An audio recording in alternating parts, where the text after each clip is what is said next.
Welcome back to the United Pubcast. I was going to say the morning after the night before, but here in Sydney it is the night still of the morning. Obviously, it was an early start for us here in Sydney, 3:30 a.m. kickoff, then off to work at 5:36 a.m. after the early podcast. Make sure you do go back and check out our match review. And also, Larry's not with us, but Larry said he's just uploading a 5 Things show as well. So go back to the homepage on the Pubcast and check out Larry's video in terms of his takeaway of the 5 Things defeat against Arsenal. George, talk to me, because I'm going to get into we'll have a bit of a discussion around the match and sort of 1 or 2 talking points and what it means, but I just sort of want a bit of a discussion today, mainly just a bit more of a sort of a therapy session in sort of looking back and sort of what this loss means, or what it means for the players, what it means for the manager, and also what it means for the fans, because it has been a big fallout in regards to the reaction, some positive, some negative.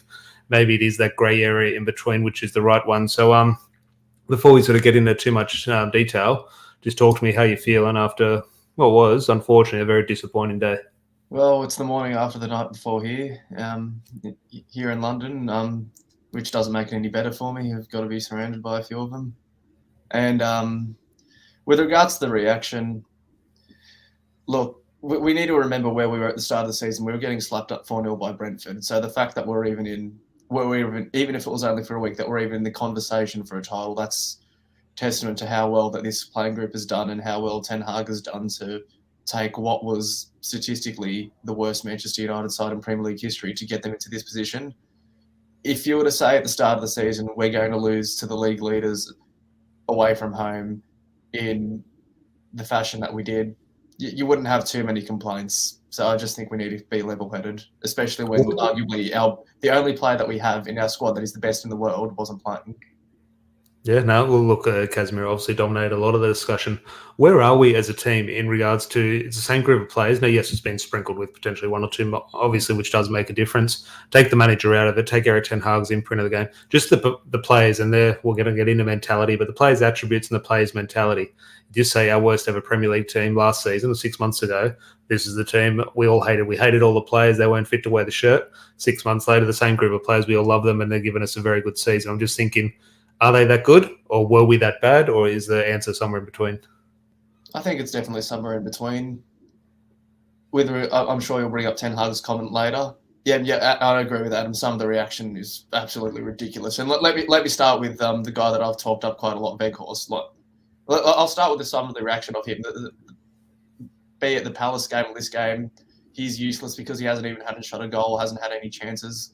Well, if you look at what he did, nice flick-ons from dropping back. And if you're criticising him for dropping too far back, it's because he's not getting service. And how often are we criticised, whether it be Ronaldo or Martial or even Rashford, who's playing through the centre, for not being productive and coming back, dropping deep, getting a touch on the ball, and creating that link-up play. I think every time the ball went into Weghorst's feet, I don't think he ever gave the ball away. So, and actually started a few counter-attacks. Yes, was it at the speed? It may not have been at the speed. Yeah, I agree that it wasn't too bad. It mightn't have been at the speed that Martial would have done it on his day. But the fact that Weghorst, number one, is staying on the pitch and that he isn't having his strengths to play to, I thought he put in a really good performance today, especially off the ball. Yeah, look very much like a sort of what we've seen over the last couple of years in regards to what a Manchester United striker performance looks like. And so they're not really playing as a number 9 striker should be in regards to getting on the other chances. They're having to do everything else to try and sort of give a platform to try and go and create a chance. And I thought what Weghorst did, he did well enough. I think it was a standard sort of 6.5 out of 10 performance. So obviously, if he was in and around the box, I think he can maybe sort of create a little bit more havoc. And we discussed it on the match review this morning, immediately after the match, in terms of, I know it might not be exactly the way Erik Ten Hag wants to play, but if you have that tool up front, and I use that positively in terms of his attributes up front, you have to use them. And I'm just thinking the one time, maybe there's more cases, but in terms of, there was one memory I've had over the last 2 games when Weghorst has played of us crossing the ball, and it was Luke Shaw crossing the ball, and it hit Weghorst on the head and almost went in. I'm just thinking, do that a little bit more. Now, yes, I know we want to maybe play intricate football sort of in other areas of the pitch, which maybe isn't totally suited to Weghorst when you compare it to another striker like Anthony Martial. But ultimately, he's not horrible. When the ball does come, it does stick quite well, and he does do quite well. So I think we do have to adapt a little bit to Weghorst while staying true to Erik Ten Hag's principles. I think we do need to sort of accept and sort of his limitations, not his limitations, or sort of promote his strengths. really. But that is a discussion for another day when we talk the football side of things. I do want to have a look sort of off the field and that mentality which Erik ten Hag brings up. But just one or two comments in from the live chat. George, today's loss just highlighted the mentality needs to change. Hot and cold ain't going to cut it. Weghorst was great not listening to the hate some fans have given him. Agree on that, mate. Box, good to see you. Man United away from home create very little, to be honest, all season. Sooner we get back to Old Trafford, the better. Look, ultimately, we can have a discussion about the whole entire away record and everything, but ultimately this was away at the ground they're winning the league. They're very likely going to win the title now, you would think. The betting men would suggest so. So it's a tough place to go. They're not going to drop many points there this season. So Manchester United join a club which a lot of other clubs have already been in this season, and Adam as well. If an attacker doesn't score goals, seems like a lot of our fans think they didn't play well. That's a Manchester United fan on social media. That is part of it. But George and everyone in the live chat, this is the quote I wanted to bring up in terms of where I wanted the discussion to go around to. I'll just bring it up on the screen from Erik ten Hag. The main quote from post-match, he says, maybe in the next couple of hours we can realise we're in a good position, but at this moment I'm annoyed. I told the players, if you want to win trophies, you have to change mentality because it's not possible you're in a top game making such big mistakes. I want your thoughts, George, and I'll give my thoughts after, and everyone in the live chat get your opinion as well. He says, Ten Hag, the Ten Hag says the mentality needs to change. And we've sat here for God knows how long saying the same thing, that these players aren't mentally fit to wear the shirt. That needs to change. We need better attitude. The way Erik ten Hag said that, in my opinion, it wasn't in regards to how we've used that term before. It wasn't like he wasn't really questioning the attitude or the effort or desire of the players. It was more so really like an intelligence thing and a mindset in terms of a tactical awareness, in terms of that type of mentality. That's the way I interpreted. Maybe Erik ten Hag sort of meant something completely different. And in the live chat, do give your interpretation on it. But I didn't see it as a real dig at the players. I think a lot of people said, oh, yes, that's brilliant from Erik ten Hag. He's calling out the players. I don't think he was really calling out the players. I think it was just an observation. I agree with you 100%. When we were talking about the mentality of players last year, that's generally Downing tools, with Ranić coming in knowing he was only going to be there for 6 months until the new guy came in, which turned out to be Ten Hag. When he talks about mentality this time, he's talking about effectively what separates the great teams from the elite teams. You can say we're a great team now. Are we elite? Definitely not. And that was proved today. Like for 20 minutes, you felt that third goal was coming. An elite team, you could argue, sees it out for a draw and even finds a way to sneak a winner. And I just think that's what Ten Hag's talking about when we're in a position where we're probably not going to be the number one team in every competition we enter. You can even argue in the League Cup, should we progress to the final, you could argue Newcastle, not that I think they are, but you could make a case that they are just as good as us. You need something more than just footballing ability to win that game. And I think that's what Ten Hag's alluding to if we want to win a trophy. Obviously, there needs to be investment. Erik ten Hag has alluded to that. Us fans know that. The players deep down themselves know it need to be investment, not just in regards to quality, but you look at the bench today, and not even the bench, maybe the players who have come in to replace first-team players. We need to improve on those. So there does need to be investment to improve the quality in our squad. In regards to the mentality, though, is this something, as we've seen, these players have been the most hated players in Manchester United's recent history in regards to what they dished up over the last couple of seasons. Now, after a good couple of results, we say no, that they are the right players for Manchester United. I'm just thinking, mentality-wise, does that need to be addressed in the transfer window in terms of fixing this problem? Do we need a new bunch of players, or can Erik ten Hag and the players sort of come through this together and Erik ten Hag instill the right mentality in these players? Or are they going to Roy Keane, Leopards don't change their spots? Look, the truth's somewhere in the middle. Ultimately, if they do want to fight for the United shirt, they can display that mentality. But ultimately, some players, for whatever reason, just don't have that tactical discipline. Like, I don't want to pick on Wan-Bissaka because he's been really good recently the last 2 or 3 weeks. But one of the things that makes him very good is his ability to win a one-on-one tackle. But for me, I know I'm a bit old-fashioned or putting a damper on Wan-Bissaka when I say this, but the reason why he has to make that tackle a lot of the times is because I believe his positional play isn't that great, and ultimately that's what got found out on that first goal where he lost Nketiah. If I were to compare him to someone like Dalot, does Dalot have the aesthetics of a last-ditch tackle, winning the ball? No, he doesn't. But I feel as though he doesn't need to make that tackle that often because his positional play is a lot better. And also, like, not to be very critical of Wan-Bissaka, but he was the one that played both Zinchenko and Nketiah on for that third goal. I think, look, technically, yes, I wouldn't, and I know you're not really doing that there, but I wouldn't criticise it for that onside, offside at the end. Not, but I'm just saying that's that's just the extra step in positional awareness that Darlow or any better right back would have.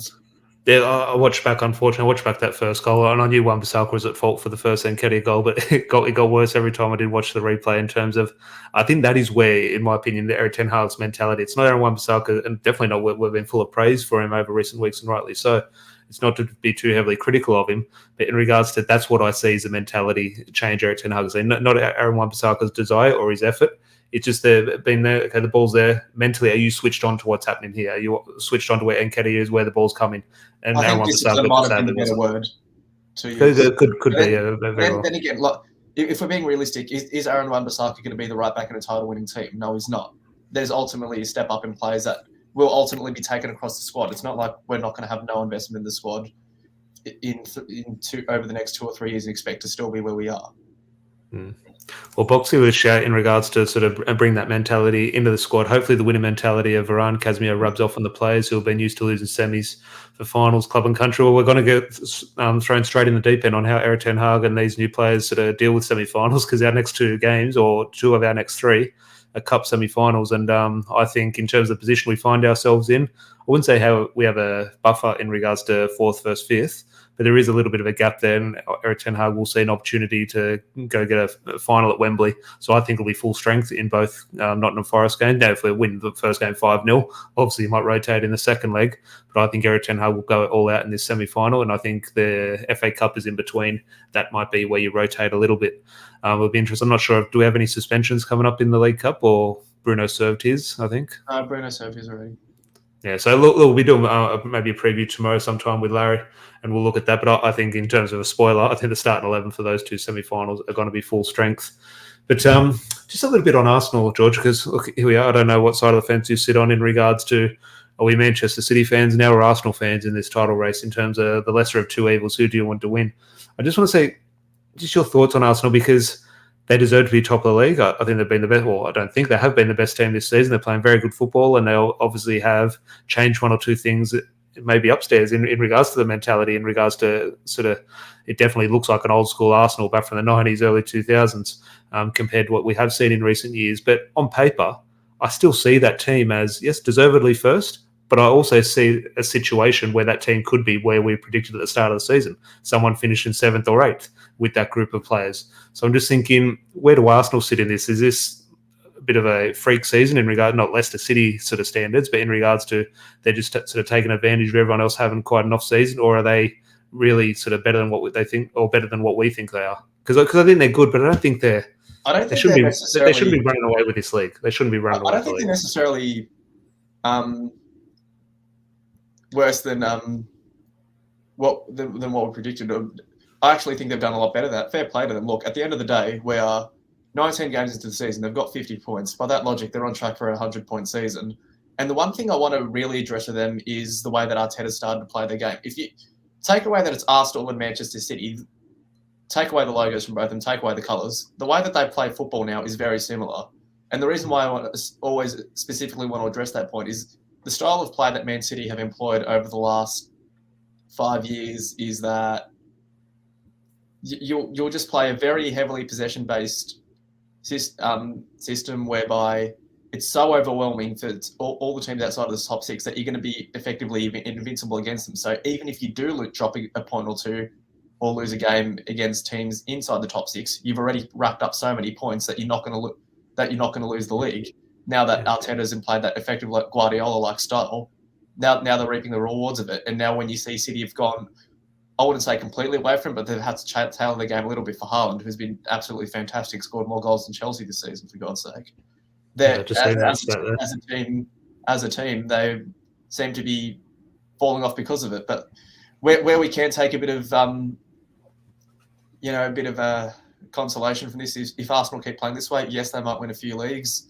They're not going to win a Champions League. That's my thing with City, because, or the City without Haaland, the way they were playing, because eventually playing that style of football, you are going to come up against a defence and a team that has enough quality not to be overwhelmed by you.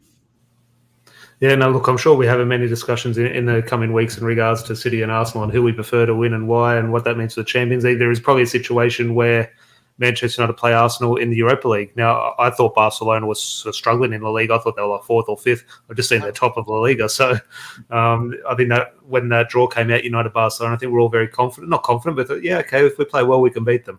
We're going to need to play a little bit more than well. I think La Liga this season's, well, from what I've seen of it, it's a bit. Of course, Manchester United can beat Barcelona, but there is a very real possibility that we go out in the next stage of the Europa League. Obviously, there's a very Barcelona. real possibility Frankie de Jong scores the winner as well. Yeah, no, that's obviously for another day. This question here from, not a question, from George earlier. I'll bring the mics up first. Today's match highlighted the need for another class young midfielder or forward. Could Frankie de Jong be that one in the summer? Time will tell. But George here is saying, playing from the back from goal kicks made us feel iffy, which we didn't need today. Kept wanting to invite them. I honestly think the guys on the bench, Ten Hag doesn't trust except Garnacho. Yeah, obviously, and not to be critical of Erik Ten Hag, I think that's standard in terms of such a tight game at the highest sort of possible level, top of the table in the English Premier League. If you turn around to the bench and it's Palestri, and not to be critical of these players, but Palestri, Elanga, Fred, you think, or has even Garnacho to an extent, are they really the people you want to be bringing in this sort of title challenge sort of environment? Probably not. So, look, I don't really blame. I would have wanted to see a more proactive substitution. I'm not going to blame Erik Ten Hag for that. But on that point, George, in regards to playing out from the back, we saw in the first two games how it wasn't so much playing out from the back, but there definitely was that element to it. Against Brighton and Brentford, Erik Ten Hag threw it out the playbook and said stuff that we're not doing that next week against Liverpool, and we changed. I'm just thinking after this time, we'll kind of found out doing the same thing. Do you see a situation now? Is it just we're at a completely different time? That Erik Ten Hag's mentality will be a little bit different. It'll be maybe a little bit more persistent now than he was at the start of the season, where he could have gone 3 losses on the bounce. Is Erik Ten Hag going to change things for the next game, or the next big game, I should say? Or do you think he's going to sort of continue with playing out from the back, even if it does sort of invite pressure? No, I think he'll be persistent now. And the reason I say this is because if you're looking back to the start of the season when we lost to Brighton and Brentford, the main changes of personnel change whereby Maguire and Ronaldo were both dropped. And then that way we could play the way Ten Hag always wanted to. And therefore we could start implementing his philosophy with regards to the high line and a striker who would drop back and make a link-up play because both Maguire and Ronaldo weren't there. As for this time, what also changes that the opposition, with all due respect to Forest and Reading, aren't necessarily your big six opposition that you're going to be coming up against anytime soon, which means that I don't want to be disrespectful and say it's a training run, but they are the sort of opposition where you can continue to iron out your weaknesses with regards to that style. And back to the point about whether Ten Hag trusts the players or not, I wouldn't necessarily say he doesn't trust our bench. If we're in a scenario where we're on top and we're going to the game, I do think a Garnacho or a Palestri would have come on earlier. But in the scenario that we're in, where we're clinging onto dear life for the best part of half an hour straight, you're not going to be bringing on wingers to come on and change that game. Even a manager in a game with that situation, even a manager who does trust his midfielders or defenders on the bench, it's not a time you sort of want to be changing things. Yeah, but I feel like that's why Fred came on and nobody else did. But then the minute we went down, that's when Garnacho went straight on. It was just what the situation of the game called for. Yeah. Box here. The run of games now gives us a chance to get a winning run going again, get the confidence back after a couple of late blows in game. Well, that's the thing. Look, everyone knows me in terms of my pessimistic approach to that winning run. We had to lose eventually. Now that loss has come and the drop points against Crystal Palace. We can get back on another run now. And that is a positive we can look forward to. Fingers crossed that starts with these 3 cup games. I think that the cup games now probably come at a good time, just in regards to we can still get our full strength team out there against, as you say, not to be disrespectful to Forest, and it is a semi-final. We need to sort of go out there with the right mindset, but ultimately lesser opposition. If we go out there with our full-strength team, get 2 wins there, and ultimately maybe a little bit of rotation and fresh legs against Reading in the FA Cup, I think it just provide a little bit of a sort of a recharge before the Premier League resumes. Because what do you make of the Premier League table now? I think we're how many points ahead of 4th or ahead of 5th? Sorry, I don't have the table in front of me. We're playing tonight though, so that could change.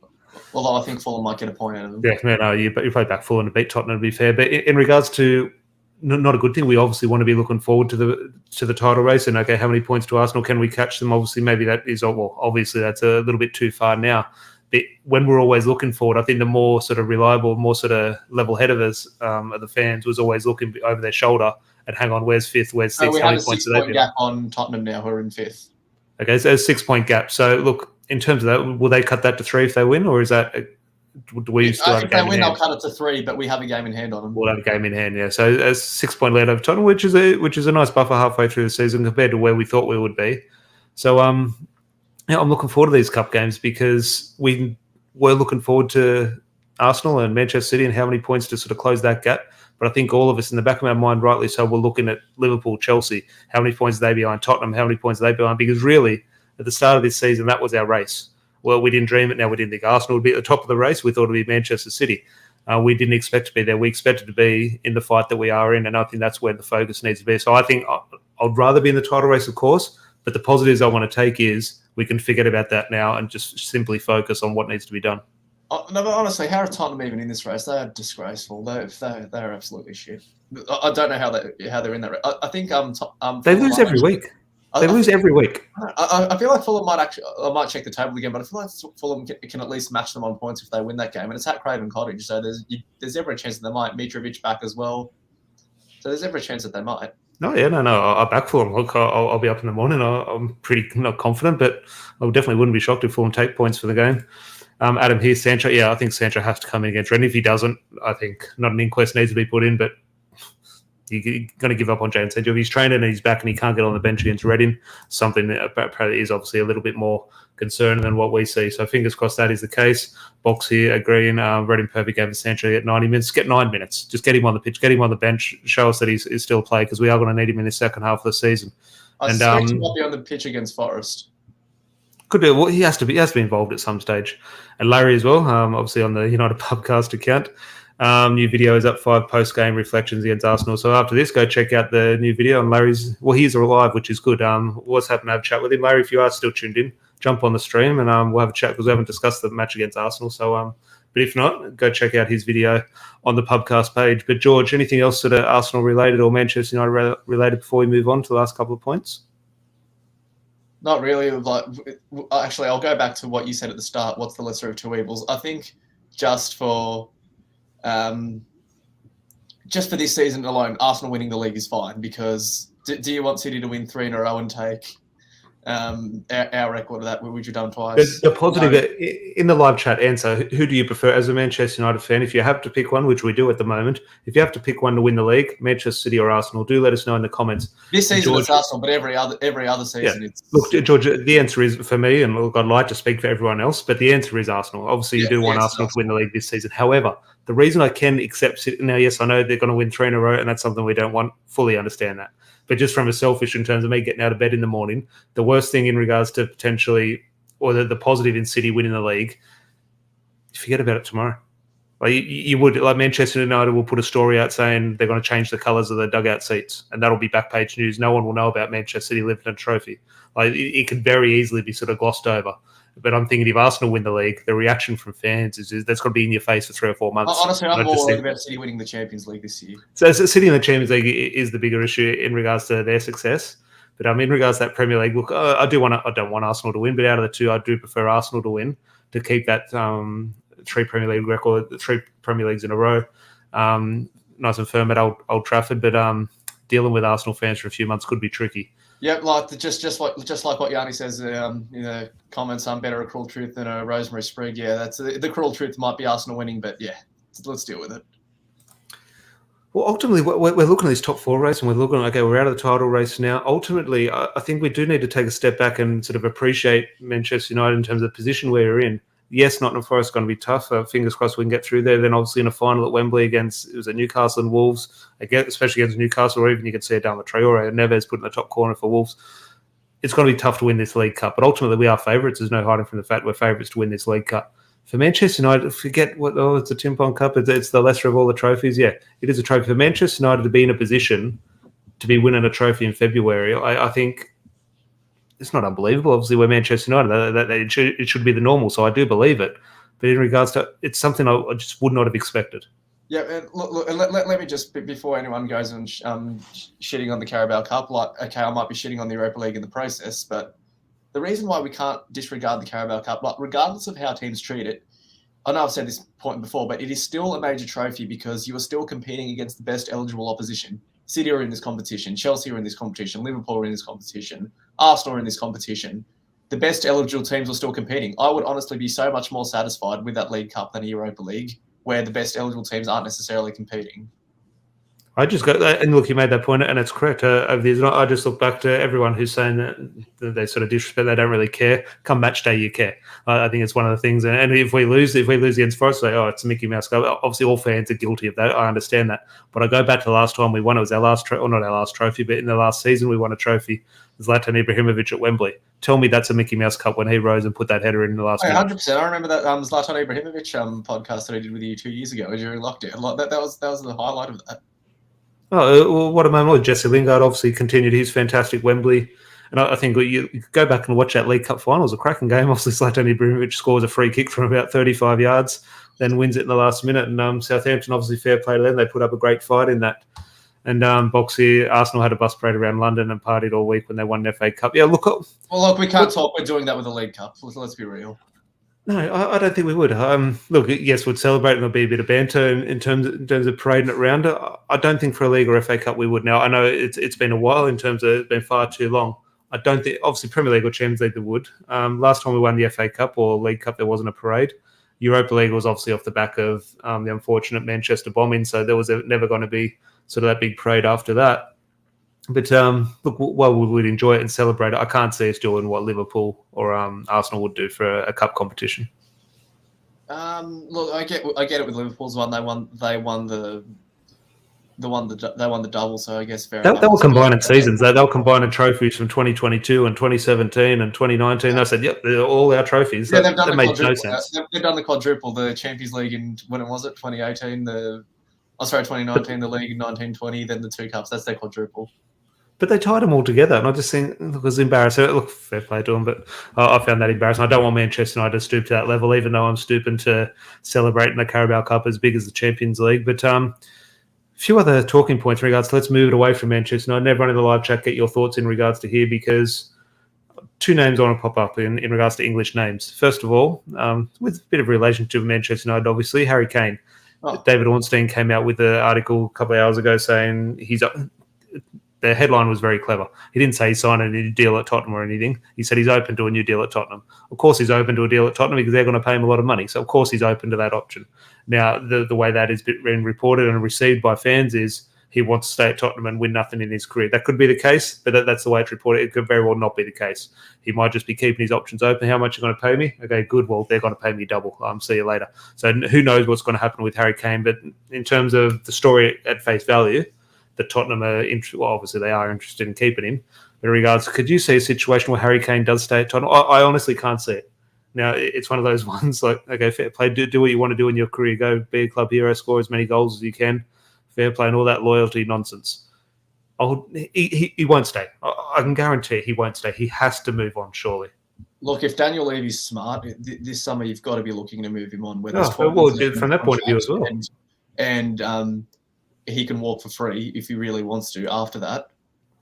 Look, I understand last when he blocked his move to City where he was in a position where he didn't have to sell him. He still had 3 years left on his contract, and they're in a position where they didn't necessarily need that money to reinvest, because you made the point on this show as well that no £100 million player wants to go to Spurs. So that sort of investment to cover him would be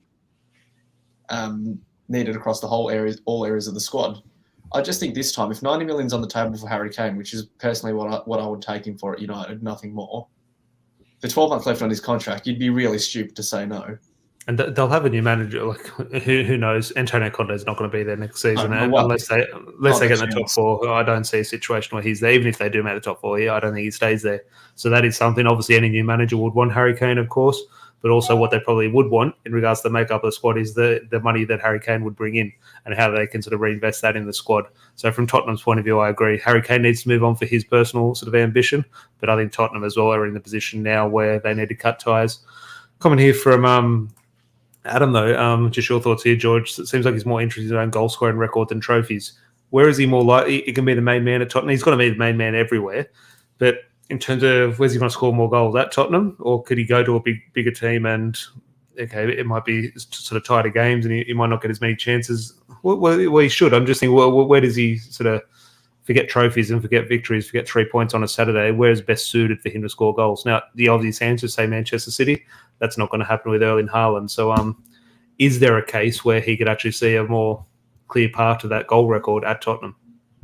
Yeah, I think, and there's two options. It's United or Newcastle. Well, if I'm looking at it from Newcastle's perspective, if you want to catapult yourself to enter that Big Six discussion where you really want to establish yourself as a force in the English league, what better than taking England's captain? Yeah, I think that is the one. We've discussed this probably a year ago in regards to when Marcus Rashford's and Harry Maguire's sort of form started to turn, and Newcastle got that sort of, when the new owners came in, we thought, okay, they need that big English player, that big marketable player to come in and sort of play for Newcastle. And obviously they've sort of not fast tracked, but they're ahead of schedule in where we all thought they would be. And look, I agree, perfect move for player and club, but in my opinion, Kane to Newcastle. I just think maybe, and look, you look at the table now, this is wrong because they're obviously performing very well. Just my perception is it's a year too soon. It's maybe 2 years too soon for Harry Kane to move to Newcastle. I think they need to sort of, go win a cup, or not even win a cup, but get to a final, which they very well might in the League Cup, but in terms of be consistently in the Champions League sort of thing, or there's a real possibility where Newcastle next season, they might finish 4th this year and qualify for the Champions League. With those added games in the Champions League next season, they might finish 10th. You look at those players on paper, yes, they're deservedly in the top 4. You see a situation where they're not in the top 4. So I think Newcastle, it's going to be a bit of a turbulent couple of seasons for them, I think. Well, I slightly disagree, because when I look at the group of players that they have, okay, no, they're not world beaters, but I'd rather have that squad than Liverpool or Chelsea squad. Like, I think they're deservedly in the top 4 on paper as well. They're this season, of course. But with regards to the extra games, do you really think their owners aren't going to splash the extra cash and top up the squad? Really? Well, but Chelsea have depth. Like I think these things. No, but that's not boldly doing stupid spending. The way that Newcastle have made all these astute signings, their only shit signing has been Chris Wood, and the only reason why they even made that signing was to weaken a relegation rival. And sure enough, the thing with adding to, which I agree, but the thing with adding to your squad in terms of the idea you have behind that, in regards to, yes, it looks good and it is good in terms of that will be beneficial, but you don't know how players react. Okay, who's a player? Callum Wilson. I don't know what he walks into the training ground at the moment like in terms of being the number one man up front. If he suddenly is only getting 10 games, I know that. Yeah, but Isaac hasn't been playing. So over the last couple of months, he's been walking around as sort of the main man. I'm just thinking, well, when he's only playing 5 games a season, how's he going to react? How's that going to? You don't know how these sort of clubs will react to the sort of playing at the big time. They might sort of benefit and they might sort of relish in it, and they'll kick on to that next stage. But you just don't know how Eddie Howe's going to deal with squad management. At the moment, he can just sort of pick his best team because it picks itself. Seeing when he has to start, okay, Bruno Guimaraes, okay, I'm going to have to rest you. How's he going to react? He might react brilliantly, of course, but you just don't know how these clubs will react. It's why the clubs at the top, Real Madrid, Barcelona, your Milans, PSG, Man United over the years have been so good, is that management in terms of balance in the squad. Newcastle have all these shiny toys. As I said, it might work brilliantly for them. It might not backfire, but it might sort of have a few teething problems. But that's where I think Eddie Howe's done really well, signing the person as well as the player. Even the guys that are brilliant footballers seem to be good people as well, that are willing to buy into the team project, especially the ones that have still. Do we not just say that? Look, I agree, but do we not just say that for every sign? Like every club says that. Like, well, we buy the player, we buy the person as well. Like, I do agree, but it's kind of which club doesn't say that? Oh, Chelsea, clearly. Okay, yeah, Chelsea, to be fair. Yeah, that's what I think. Like, the difference between Newcastle spending and Chelsea spending is Newcastle have directly addressed areas that they need of the squad, not just going on Twitter seeing what everyone else is doing, topping up that offer by an extra couple of million. On Liverpool, or not on Liverpool, on the Liverpool-Chelsea game, it jogged my memory in regards to obviously Chelsea legend. Well, before we get into that woeful performance and reminding us of what a lucky position we are in as Man United fans, my Chelsea link in regards to this discussion is Frank Lampard. At the time of recording this, it does look like he's going to lose. Look, I don't celebrate someone sort of so-called sort of losing their job. Obviously, that's not nice. But honestly, I think he will. Yeah, I think. I think it's been reported the cameras are outside Evidence training ground. I think they've got word that it's going to happen at some stage in the next couple of hours. So look, I don't celebrate obviously someone losing their job, but in terms of highly paid professional player who can wake up tomorrow morning and not feel a difference in regards to his bank balance, we can always sort of sit here and say, okay, that's a little bit funny compared to we obviously have no love lost for Frank Lampard. But in terms of moving on from Frank Lampard, Everton. Oh, I would love to see them go down. I Especially think they Jordan might. Pickford, who's I playing his honestly level. think they might. I just look at the situation and the mentality in terms of the mountain they do have to climb to get out of the spot there. I think they're tied bottom now, potentially. Yeah, And tied bottom with Southampton. tied bottom, and I just think, look, it's halfway through the season now. If we're halfway through the season, we're saying Arsenal have a lead, and that lead makes them title favourites. We have to look at the bottom end of the table, and whoever's bottom, you have to say potentially relegation favourites. Look, the bottom of the league is so interesting because there's only 2 points that separate the bottom six. Yeah. And at the start of the season, the three teams that I said would go down are Fulham, Everton, and Forest. I'll hold my hands up. I say I got Fulham very wrong. Look, everyone makes bad predictions. Everton, I was almost certain they were going down though. They were so lucky last year. I thought it was Leicester. Jordan Pickford finally is playing at his level championship next year. And we'll probably end up at Chelsea, to be fair. They love signing keepers. But He's one from Box. The answer is no. Everton no, they won a haven't. few clubs. They're one of the 6 that never have been. Who are the other clubs? Arsenal, one. Everton, Arsenal. Bar City have never been relegated. Well, we've been relegated. No, in the Premier League era. In the Premier League era, no, but I think Everton are one of the clubs. Everton and Arsenal, I'm not sure. I think Arsenal, Everton, Arsenal have been, no. Are the two clubs in the Football League since they got to Division 1 have never been relegated. I obviously understand the Premier League era. Yeah. But Manchester United had some dark days, so thank God this fan base was supporting United in the 70s. Because from a Liverpool's fan, like that, he actually wants Everton still in the league because it takes away a big game. Like, well, no, there's us with Leeds. How much did we celebrate Leeds' relegation? And of course, and it was brilliant to see them down in the Championship, League 1, League 2, wherever they ended up for all those years. If Liverpool got relegated, I'd absolutely love it. But ultimately, it's almost like the debate we have when Italy don't qualify for a World Cup. When they don't qualify... give me that every time of the week. I'd love not seeing Italy. No, but when Italy, like we've got some of the Italian mates in here as well. Rob, hopefully he's not listening. But when Italy don't qualify for the World Cup, it's hilarious. It's funny. But then when the World Cup comes around, you think, oh, it's missing something, needs Italy, like those type of things. So it'll be funny to watch Everton go down, or in our case, Liverpool. But ultimately, when the next season comes around, you think, oh, God, we could do with that game. Because one of my biggest games for the season is coming up. We're going to have a double header. I think it's back-to-back as well, Leeds. Like a lot of people maybe sort of have a bit more of emotion towards that game than others. But that's a huge game for me. I missed out on that for 16, 17 years. Oh, yeah, it's true. It's a huge game. We love it. We love getting G'd up for it, but that's equally a game we can lose because of that occasion. Would you not rather play a Bournemouth? We're going to Ellen Road. I've penciled in a loss. Ellen Road. But exactly. I'm shocked we did it last year. That's what I mean. It's a game that we could equally lose just because the emotion attached with it. Would you not rather at Bournemouth we're going to walk over them every time we play them? Oh, no, it's what I was saying. Our 9-game winning run that had to come to an end. Our winning run, or sort of non-losing at Ellen Road, that's going to come to an end. They're going to have to beat us eventually. People aren't going to like that, but that's the law of averages. Leeds are going to get the wood over us one time. I'm worried about this year, actually. I think Jesse Marsh has done a really good job with them. Where are Leeds sitting? They're just above that relegation bit of a scrape? I think they're 13th or 14th, but they're playing a lot better than that. I do rate a few of their players. I think the one game, I think is an Old Trafford Boxy 8 p.m. evening game there, Leeds will be. I think the 8 o'clock game is Old Trafford. I think the weekend game is away at Ellen Road. I could be wrong there. But no, you're right. Which I don't mind that. I'd hate a night game at Ellen Road. I think that could be a bit tasty. No, not that the lunchtime kickoff or whatever it is going to be any good at Ellen Road, but last season, George, that was my best memory of last season in regards to, I know how it went under Ralph Rangnick. I know how it did finish. For me, the moment of last season was that 4-2 at Ellen Road. You had Harry Maguire scoring a goal. You had Fred scoring the match when he had Anthony Langer getting on the score sheet, Bruno Fernandes. You had Leeds scoring a quick-fire double. My favourite was the Langer celebration was telling that he's going down, and Bielsa got sacked 3 days later, I think it was. Yeah, he got sacked. Was Bielsa in charge that game? Yeah, I think it was Bielsa's last game, and then he got sacked. I remember if it didn't. I didn't know if it was Marsh's first game or Bielsa's last game. I do remember that. But that is a huge game for me. Obviously, we do have to go away to Anfield as well, which is going to be a big game. And I think a lot of United fans, we won't go into that game at Anfield confident getting a result, but we're a hell of a lot more confident than any other year. I think this is the time you go in and think, well, hang on, we're probably going to be favourites for this. Let's go and slap them around. And that's never been the case at Anfield, even when we're flying for a title. And Liverpool finishing 4th, 5th, 6th. You never went to Anfield confident. And I think that'll be the case here. We're not going to go and expect to win. But really, I think the players and the manager will go to Anfield and sort of think, hang on, we're the better team. We're going to exert our dominance. And that simply hasn't been the case. Especially if Casemiro's fit and we've got him in midfield. Their midfield is probably the worst combination of players that they could have put together at the moment. Harvey Elliott is clearly a winger playing in midfield. Fabinho aging, Milner aging. Jordan Henderson, who in my opinion was always just a professional trophy lifter, being exposed for what he really is, a glorified Mark Noble.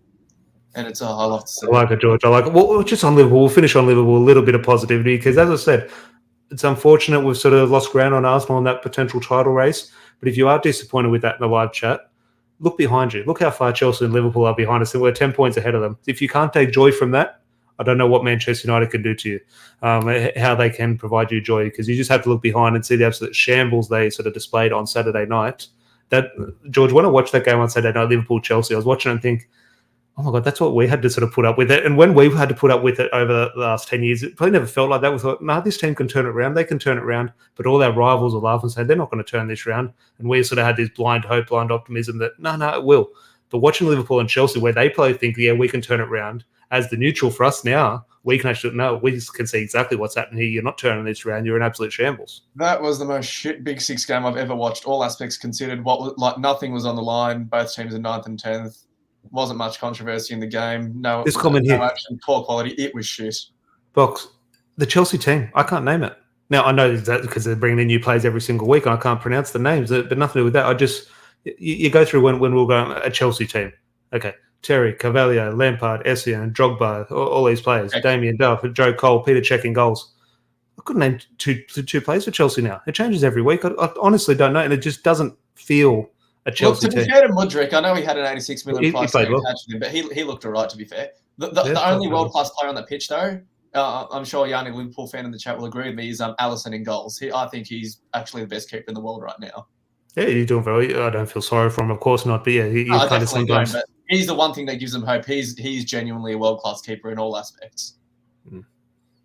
Well, hopefully he can keep sort of picking the ball out of the back of the net. I'd love to see maybe a Bruno Fernandes goal at Anfield, or maybe Marcus Rashford. In a while. Bruno penalty. Has Rashford ever scored at Anfield? I don't think he has. I don't think Rashford's ever got a goal at Anfield. I know Rooney scored in his first season. 17. Rooney scored, and then Jesse Lingard's got one since then. I don't think we've scored many since over the last couple of years. So, I think we've scored at Anfield in the league for a while. Yeah, we've had a horrible record there. And who knows, no matter what form we go into that match at Anfield, it's going to be a tough one. There's a very real possibility Liverpool turn up. I think Lingard might have been our last player to score at Anfield. I think that was. I think that was at Pogba's or Mourinho's last game, I think. Yeah, I think that might have been the one. God, we have moved on from that. Look, I did like Jose Mourinho. I liked Ole Gunnar Solskjaer. I liked certain aspects of what Ralph Rangnick brought. But, George, I'm telling you, to finish off this podcast, the one man I do love and sort of gives me a little bit of... It softened the blow of the defeat today. Erik ten Hag, I just think maybe got one or two things wrong today. In hindsight, I could have done that better. Obviously, that's going to happen to every player, every manager in every game. But ultimately, what this guy has given us fan base in terms of the belief, we had a little bit of belief under Solskjaer, but that was just excitement. That was sort of blind optimism. But with Erik ten Hag there, you can feel there is something there. You do go back to it. We just mentioned Liverpool in terms of Liverpool's first steps under Jurgen Klopp. They weren't winning games, but they could smell something. They knew something was heading in the right direction. I just think it definitely have that feel with Erik ten Hag. I agree with you 100%. And once that is crystallised with the trophy, whether it be the League Cup or the FA Cup, I think that belief will be somewhat warranted. Especially and I think top four now is the bare minimum, especially given the gap that we could develop over Tottenham. With all due respect to Brentford and Brighton, can they really keep going the way that they're going? Especially Brighton now without Trossard. We'll be very interested. And Tottenham, God, if Tottenham end up in a European spot, I'll be surprised. I think Chelsea and Liverpool are a chance at potentially getting the coming 6th or 7th, getting that last Europa League / Conference League spot. Conference League, I always forget about that. That's an actual competition. Fingers crossed, Manchester United don't slip to that. But I think the standard now, I think the expectation, it was a hope at the start of the season to make top 4 in the Champions League. I think now, look, anything can happen. You can lose a game and someone wins a game, and that gap is really close, and suddenly you're in a real dogfight. So, of course, the things can change very quickly. But my expectation now, I would be very disappointed if we didn't make the top 4. Now, at the start of the season, I would have said, obviously, I'd be disappointed if we didn't make the top 4, but it wouldn't be toys out of the pram sort of thing. I think, okay, somewhat expected. I have to deal with it. But from the position we're in now, I expect these players to get the job done. 100%. And look, I wouldn't be too disappointed if we finish below Newcastle. Ultimately, we know what the situation is over there. And they've got to be giving credit for the defensive record. Nick Pope, 12 clean sheets on merit. Him or Ramsdale should have been England's number 1 instead of Mr. T-Rex, who's down in a relegation battle with Everton. That is it. If you are happy Jordan Pickford potentially be playing in the championship next season, please do leave a like on the video. It would cheer me up very much. Make sure you go and check Larry's video, 5 things about the Arsenal match. The last video on the YouTube page. Make sure you do click subscribe if you're new. Do appreciate everyone in the live chat today. Plenty of different opinions and a few other fans, which is good to see. Please do leave a like on the video if it did provide you a little bit of counselling and therapy. And Larry and I will be back probably. Well, the games come to think of us. We've got a Nottingham Forest preview in terms of semi-finals. Right. And no, Wednesday here, Thursday morning for you guys. Thursday morning for us. So what are we, Monday night? Yeah, probably this time tomorrow night. Stay tuned. We'll definitely go live or something with a bit of a look to the Forest. I expect Tom Heaton to probably play. I'm not sure what the situation is with Butler. I sort of called this at the start in terms of he's going to come in, sit on the bench, live the dream in terms of, but he won't. I can't see him getting any minutes for Manchester United. I think reserve goalkeepers is a unique situation at Old Trafford. Unless you're Sergio Romero, I think you're firmly planted to the bench. But that is a debate for another day. We'll maybe bring up Jack Butland's name tomorrow. But as I said, hopefully everyone got something out of that. You feel a little bit better than what we did at full time against Arsenal. Thank you to George. Thank you to everyone in the live chat, and we'll chat to you soon. Cheers.